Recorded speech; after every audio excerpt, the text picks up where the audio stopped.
How you guys doing today? It's Anthony Ganji. Welcome to another episode of Tier Talk. Guys, today we're going to discuss the breach behind bars, the Orleans Parish jail escape. As of now, I remember there was 10 that originally escaped. There are now 7 still on the run. We'll break into that a little bit more specifically later on. But today what we're going to do is we are going to run through the video. I have my guest, Gary York, who's also going to be on, and we are going to discuss this prison break. Now, guys, if you're not familiar with the incident, on May 16, 2025, 10 inmates escaped from the Orleans Parish Justice Center in a coordinated and methodical breach of jail security. This episode here is going to walk us through the timeline, the tactics used, and the cracks in the system that made it possible. We'll also connect this incident to a prior jail escape, including a similar case in Tennessee, and explore whether it's time to rethink jail design and inspection protocols from the ground up. All right, let me get Gary. All right, here he goes. And you are unmuted, sir. Gary, you mind introducing yourself? By the way, it's been a while. Hello, Gary. Hello, it's been a while. Yes, it has. Thank you for having me on. I'm Gary York. I'm retired from Florida Corrections for 29 years. I started out after the Army as a correctional officer. Then I did felony probation and parole. And then I did 12 years investigating prison crimes as a prison inspector. And I finished my last 12 years at the Polk County Sheriff's Office here in Florida.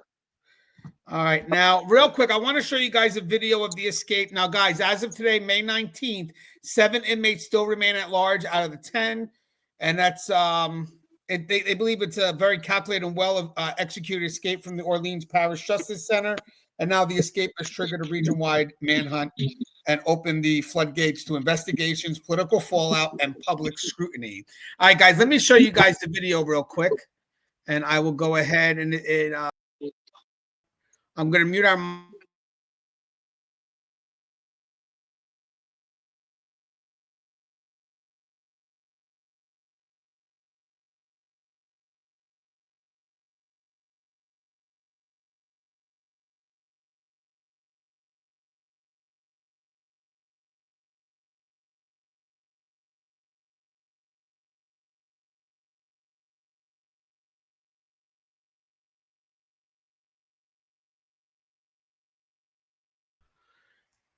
Actually, Gary, we could talk a little bit. As you could see, he's going to be messing with that sliding door. You see the effort he's pushing on that sliding door to break it open?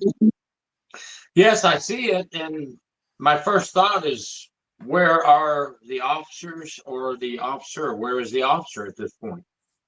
Yeah, and I got some follow-up on that as well. So right now they're trying to get into a room or a cell that actually has a toilet that's kind of been removed, so you can get to the back behind the toilet out into where the plumbing is, and then ultimately that will be their way out of the facility, correct?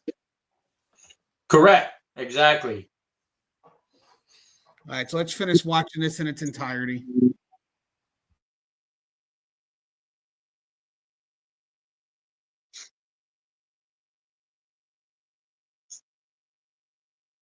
It's my understanding at this point the officer is gone. He went to get something to eat. I don't know if there's any updates on that or not. So I have something on that right now. They actually said it was a civilian watching it, and you're right. They went out to grab something to eat. And here's what I think at this point. The video is going to come to an end now. So hold on. Let me exit out the video, and I'll give you some feedback on that. All right, so that's pretty much it for that. All right, let's exit out because that's just the street side. Crossing the interstate. Yeah.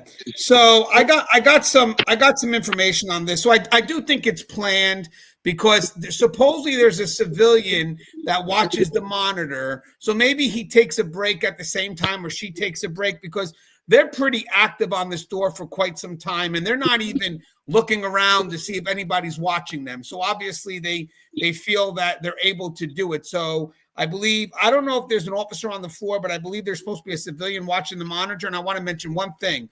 We do have understaffed facilities right now, and we'll go into that. So sadly, some of the posts that should be manned by officers are sometimes manned by civilians because, hey, if I have to choose to have an officer on the floor or safely watching a camera, I may choose to have them on the floor and put a civilian in that post. But I got some reading on this that I wanted to give you guys, get your thoughts on it. So here's a detailed account of the escape right now. So at 12:23 a.m. at on May 16th, right? May 16th? May 16th. Inmates began tampering with a defective sliding cell door, ultimately prying it off its track. By 1:01 a.m. So that means they've been working on this cell door for, I don't know, 37, 38 minutes. And now here's the funny thing too. Usually on third shift, you're getting tours, especially around midnight to 5 a.m. every half an hour because it's a more critical shift. But either way, by 1:01 a.m., they accessed a neighboring cell, removed the toilet sink unit, and breached the wall behind it, revealing a service corridor. And then the post-escape route is they maneuvered through the corridor, exited through a loading dock, scaled barbed wire fencing using blankets, and escaped across Interstate 10. And by 8:30 a.m., the escape was finally discovered during morning head count a full 7 hours later. So, and by the way, before they left, let me just show you guys something because I got some pictures here I want to show you real quick. So this is a picture of the 10 escaped, and then right now and I'll go over their names later, but right now we're down to 7 that's still out. This is a picture of the toilet. It's been removed from the wall, which exposes a bit of vulnerability back there, which I'll show you, exposes a bit of an opening. There's the cell door. You can see it was pulled right off its track. And right on the wall, it says that this was too easy. So obviously, right there, when they say this was too easy, I'm already thinking that this was already planned. And as you said, before they left, they added a final insult graffiti, we said, on the cell wall that reads too easy. Now, let me ask you a question, Gary. When physical barriers like toilets and doors fail, is it the structure or the staffing that's truly to blame? Well, I also have some information as well. I have learned today that they were given a budget to use to help facilitate fixing some of the mechanical problems within the jail. And they only used about 5% of that money that they were allotted to fix some of these problems that existed. And apparently they knew about a lot of these problems. So now I'm going to have to say that I'm going to have to place a lot of the blame on the management. And I also would like to know where the rest of the money was used, if they did use it. And by the way, I want to add something. If they knew that that unit had so many concerns, why are we still housing inmates in that unit? Exactly. It was brought to my attention today by someone who had obtained a record where they were given an allotment of money to fix these things. So that really rings bad, and I would really like to know during the investigation. If obviously the main thing now is catch these last 7. We're worried about citizens right now being injured by some of these folks. We must get them off the street. But somewhere down the line, during the investigation, I want to know, how come you only use 5% of the money, and why weren't these things fixed? That's one of my big questions.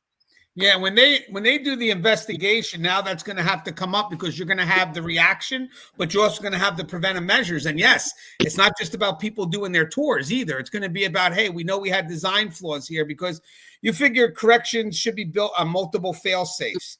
And I think, yes, officers should be doing their tours, not negating that, but we'll get to that. But definitely the unit should be operational. We want to make sure everybody's safe. So to me, the ultimate fail safe, the final fail safe, is that unit. Would you agree? Yes, that unit, and the inmates knew, obviously we in corrections know, the inmates know every nook and cranny in the jail, and they know the weak spots, and the inmates knew that was a weak spot, and they even said, ha, too easy, at the end. Which makes it seem like it's planned. And now I have just some thoughts. They have some speculation, investigation. So they said that right now, from what I read, they believe that there could have been some assistance. So they got 3 staff members have been suspended amid an internal investigation. A civilian employee responsible for video monitoring was reportedly away retrieving food during the critical hours. So, you know what's funny? If someone has to take a break, they're allowed to take a break, but posts like those cameras should be covered. And sometimes what happens here, guys, we get a little complacent, and when we feel that all the inmates are locked in, I'm gonna go rush and get my food now. Yeah, but you know, who's watching those inmates? Now, I don't know if there was somebody on the floor from the looks of it. I'm going to say I don't think so, but you never know. Maybe everything was being reliant on that person watching the camera. So technically, if there was nobody on the floor, because we don't know yet, I'm assuming there may not have been, and you got the person now watching the camera who goes out and grabs something to eat. There's nobody watching the floor. Exactly. You know, I don't know their policies and procedures, but I would sure hope that somewhere in their post orders it says you will be properly relieved before leaving the dorm, or you'll be properly relieved before leaving that camera. You don't just get up and walk away and leave it unattended without either a body in the dorm or someone on the camera. This is something that's going to be investigated closely.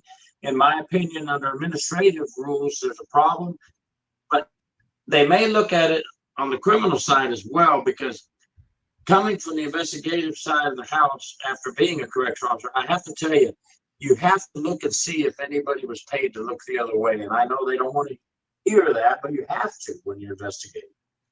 Yeah, you got to cross all T's. And at that point here, I mean, that's why I would like to believe that there was nobody on the floor, because if there was somebody on the floor, I am going to start to question their integrity. And then the other thing, you have officials believe the escape may have been aided by access to tools, keys, or timing tips from someone on the inside. Now, I would like to think that for the people that are the eye in the sky, for the people that are watching the cameras, usually I would like to think that you can't see in.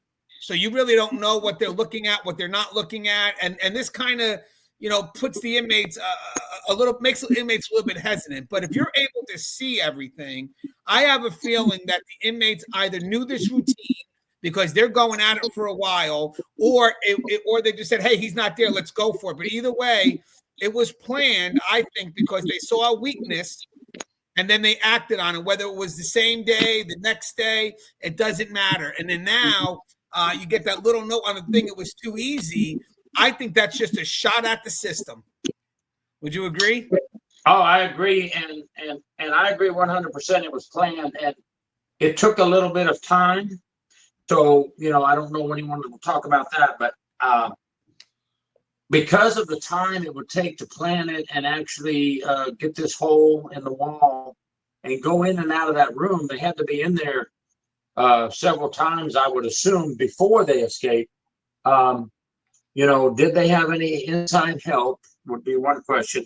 Did they have any tools? Now, possibility someone helped them with tools, but remember now, inmates also could obtain the tools other ways as well, like steal them, sneak them out, sneak them in. So we have so many things to look at, but 100% planned, and it took a little time. Yeah, and guys, inmates can be very strong, and I'm going to get to that real quick.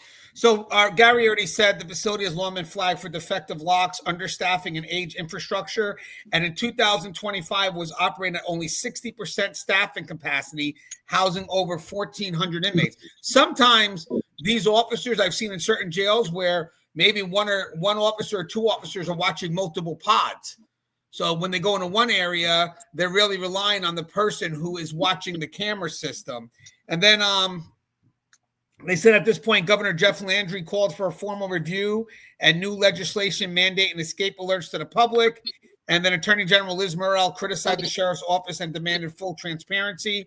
Now, Gary, do you see this as a breakdown of staff presence, policy, or both? I understand 100% staff shortages are going to affect how many areas we can be in at one time. Complacency can set in, working many hours, working mandatory overtime. So there may be oversights. But I also have to say that even with these things happening, we still have to protect the community and do our job. So I'm going to lay I'm going to lay some of the blame on the middle management. Where was the supervisor? Were they watching? Were they helping? Were they assisting? Sometimes you have to let go of the ego as a supervisor and get in there and in the trenches, the front line. I'm not saying it didn't happen, but boy, it's hard to say that that was happening. I believe they need to do a culture study of their agency, and I believe that the sheriff needs to say, what have we done wrong and what do we need to do to fix it and get it done right? Yeah, because an incident like this makes you want to look backwards at the facility and see how it's been operating the days before. Like, my biggest thing is, even if you want to make complaints about the unit itself not being operable, which I think is foundational, don't get me wrong, for the officers that are involved, how do you explain not doing tours?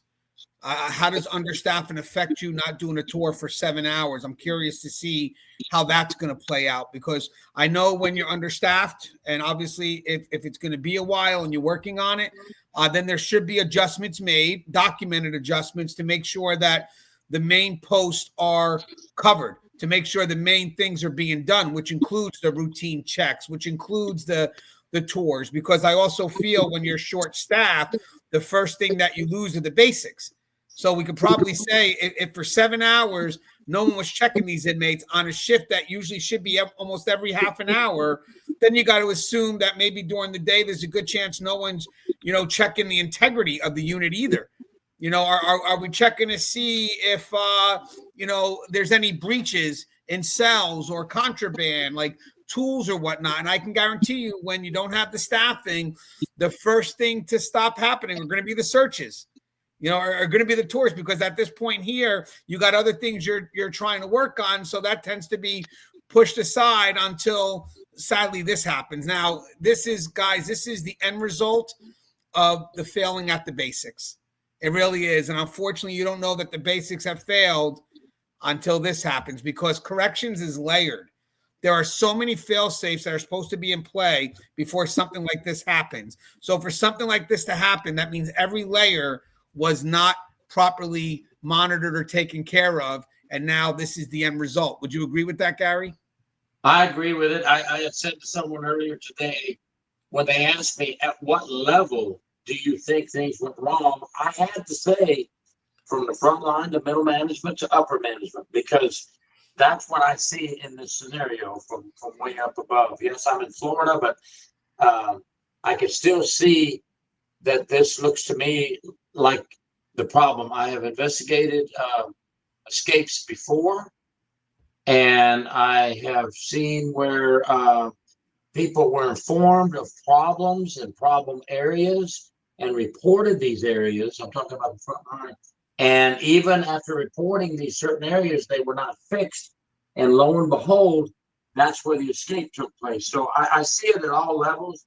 And you mentioned something about 30-minute checks. As an investigator, they're going to go in and say, I want to see if they have dorm logs going, which I would hope. You either have to have a log coming from the camera person above, but to me, you need a log coming from an officer in the dorm. If there are logs, and if they say, everything is secure, all secure, count cleared in the morning at breakfast time, we have a problem, folks. Somebody has falsified a record. I'm just going to say it straight out. And that's going to be a problem for some folks down the road. Yeah, and guys, as you can see, there could be some negligence on so many sides, on management in regards to fixing the unit, maybe on custody for not doing those rounds. And then for those that were involved, they're going to be charged as accomplices 100%, or sometimes negligence. If I can't prove you were part of it, I'm definitely going to prove that you were negligent. You didn't do your job. I got something else I want to add to this discussion real quick, and it's about the sliding doors. How much force are we talking about? So I talked to a maintenance friend of mine who's familiar with these types of doors. Now, remember, looking at this picture right here, I believe it is, bear with me, I think it's this one. Yeah. So the sliding door, you saw in the video how the guy was pulling on the sliding door. So from the work that he's familiar with, he said for sliding doors to be pulled off the track, so jail doors typically weigh between 200 to 400 pounds and are built to resist tampering. Prying one off its track usually takes 400 to 800 pounds of force, more if the rollers are reinforced. And as you can see, this guy was definitely putting some weight into it. If the wall is compromised, so cracked concrete, pulled anchor bolts, etc., you're talking about 1,000 plus pounds of force likely applied using makeshift tools or leverage. Locking mechanisms, electric strikes, or mag locks can withstand 600 to 1,200 pounds of force. The bottom line, this wasn't an impulsive break. It required tools, planning, time, and teamwork. Now, I want to get to the toilet real quick, which you can see here. So the toilet, so bolted toilets or sink pulled out. Fixtures like these are embedded into steel or concrete, secure with high torque bolts, and sometimes sealed with welds or caulking. It would take several hundred pounds of prying force, again, often with tools fashioned from bed frames, bunks, or broken parts. That's, again, to get the leverage. But like, hey, remember what Gary said? They can create it. So look, bed frames, bunks, or broken parts. That means, right, they could create their own tool to give them the leverage they need, like a crowbar, correct? Yes, you don't want to just automatically jump on here and say, oh, a staff member must have got them tools. That's possible, but inmates are very innovative. They can, number one, they can sneak tools out of maintenance buildings after a day's work of maintenance with the maintenance crew, the inmate maintenance crew. Yes, there's supposed to be a tool check. Sometimes it's not always done properly, but they can also make tools from things within the prisons and jails, as you said, Anthony, from a bar of any type, a bed rail. Yeah, because I know in one of the interviews, someone said it had to be an electrical tool, and I don't always see that. I don't think that's the case. It doesn't always have to be the case, I mean. And then removing one can result. So when you go to remove it, it can move a toilet, whatever. It could result in cracked flooring, burst water lines, or exposure to structural voids, all of which can be used to access restricted areas. Now, is this a design flaw? Yes, and it's a repeatable one. I'm going to show you one other thing real quick after this, but toilets and sink units are often installed along shared plumbing walls for convenience, but those same utility corridors become opportunity zones when certain conditions are present. So you have an aging infrastructure, repeated plumbing damage, patchwork repairs, and inadequate inspections. That's one of the things I'm sure was happening. Toilet-based escapes have occurred across multiple states. That's not just coincidence. It's poor architectural foresight and neglect. Now, what they say should be done is eliminate shared plumbing walls in housing units wherever possible, run water lines vertically through sealed chase behind solid masonry or concrete, use tamper-proof wall integrated stainless steel units that anchor directly to reinforced slabs, not block walls, back up high-risk fixture areas with welded mesh or steel reinforcement plates behind walls, making breach attempts noisier, slower, and more visible. And that's another thing. I'm sure this made a lot of noise. And require built-in maintenance access through secure service panels outside the housing areas, not VIA voids inmates can exploit. And usually you see that. You'll see it between the two sliding doors on the outside. You'll see the chase. I guess it's called the chase. You open it up and you have access to the pipes. And then the operational solutions, post-maintenance inspections must include security reviews, not just plumbing sign-offs, track repeat repairs to fixture as indicators of tampering or weakening, red flags for inspection. That's key. Tracking the repeat repairs. I think that's important. Then you got mandate quarterly wall integrity checks for all high-use cells, especially in dorm style or older pods, and use sensor-triggered monitoring for motion or stress on plumbing fixtures in high-risk units. Now, I wanted to mention something to you, Gary. I want to show you one more video. It's like 30 seconds, but look at this. I'm going to mute us again. I want to show you something.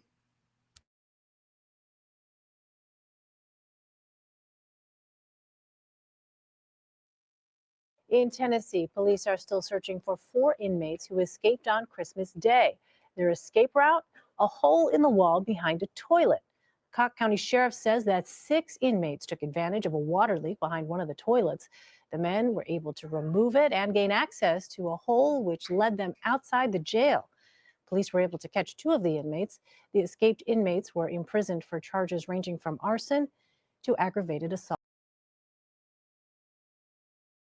By the way, that's a bit old. That's from 2016, but Cobb County jail escape, pronounced Cobb County. This rural facility's Eastern Tennessee experienced a shocking breakout in December of 2016 when 6 inmates escaped from the Cobb County annex after removing a bolted steel toilet in a shared cell. Behind the toilet, years of plumbing-related damage had weakened the wall. After removing the fixture, inmates broke through soft cinder block and drywall into a maintenance crawl space that led to an exterior exit. It happened overnight, and just like in Orleans Parish, wasn't discovered until morning head count. The area's similarity, the vulnerability was known. The area had a history of water leaks and patchwork repairs, yet it remained accessible. I guess lesson not learned. From Cobb County in 2016 to Orleans Parish in 2025, we're reminded when facilities ignore maintenance vulnerabilities, they leave behind blueprints for escape. That's pretty powerful. And look, I got a picture of that toilet too. Hold on. I think it is, I think it's this one. Yep. That's the one they escaped out of. That's the one from Tennessee. There it goes in the back. And you could see that's already damaged probably from multiple repairs. Well, as you said, that's a powerful message. And, you know, let's go back to what, 2015. They also went out through the pipes in Clinton Correctional. So it's a pattern that the inmates see and follow and still using it today. We have old jails. We have old prisons. So what do? We're going to have to inspect our facilities much more closer. And if we do have one of these older facilities, we need to do something to prevent this from happening again. Yeah, and I want to thank my, before we come to a close, I want to also thank my friend who gave me all this maintenance information. Obviously, he's been doing this job for quite some time. And just for a final update, as of May 19th, the ones that are captured are Kendall Miles. He was arrested near a hotel near Monteleone. Robert Moody captured after a tip to Crime Stoppers, and Deacon and Dennis found near Chief Minotaur Highway, but still at large is Corey Boyd, Lenton Van Buren, Jermaine Donald, Derek Rose. They're all charged with second-degree murder from what I see. Then you got Antoine Massey, who's charged with strangulation and domestic abuse. Leo Tate, firearm possession. And Gary Price, attempted first-degree murder and domestic abuse. So these are dangerous individuals. And as of now, a $20,000 reward is being offered per fugitive. And over 200 officers, including U.S. Marshals and FBI agents, are engaged in this search. Those are some these are some dangerous individuals, man. Would you agree with that? And Anthony, I'm not there, obviously, in Louisiana, but I would also, as an investigator, look at how they were classified. There has been talk about, hey, one of them had 2 prior escapes or escape attempts. One of them was a murderer. And people are asking, why are they not classified and coded and separated from each other? So that would be a question. They may have a logical answer for that. But at first glimpse, it looks to me like maybe these inmates, some of them should not have been together. It's funny because maybe they don't have that many pods that are operational. So imagine this could be on the better end of those. So now they're forced to put everybody based on what the infrastructure demands. I mean, you're 100% right, Gary. I mean, you know what, you're going to go back now and look at, you know, everything. And what's going to wind up happening is they're either going to have to create new policies, like if they don't have that classification system, or if it's not being followed, start slamming the hammer down, you know, because a lot of the stuff may fall into that policies were not being followed. And granted, if you don't have enough staffing, I get it. But I'll be honest with you, man. Eventually, people are going to see that as an excuse when times like this are happening. Because at this point here, with all this stuff that's happening, if you don't have enough staffing to do these basics, then the facility itself isn't operational. You better be looking to, you know, get your inmates to another facility then. And unfortunately, in the corrections world, we know how many short staff issues we have and overworked officers and everybody trying to do the job the correct way. But, you know, when you get out to the public side, to the citizens, they're pretty much like, okay, you have these problems, but that's your job to keep these guys behind walls. So now what are you going to do? So it's a tough situation to be in. And it does not help for these things to happen. It doesn't help our image. No, it's a violation of the public trust, and right now we really don't need that image. Hey Gary, anything you'd like to say in closing? I just want to say that I pray that our local law enforcement agencies working with corrections catch these last 7 people, and I pray that no one gets injured because of this escape. Example, the Texas 7 escape. I think we had a couple of innocent people get murdered by these escapees. Let's pray this doesn't happen. Let's pray we get these guys quick and get them back behind bars.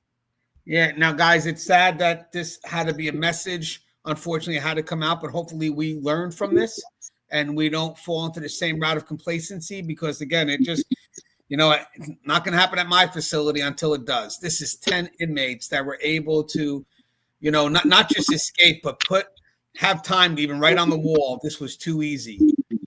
It was too easy. That means that there was no obstacle in their way. And when they say it's too easy, that doesn't mean just that they pulled something out of the wall. That means in my mind that they weren't even watched. Maybe it's too easy is referring to the culture of that facility. It's just something worth exploring. As always, guys, the show is Tear Talk. Please stay safe.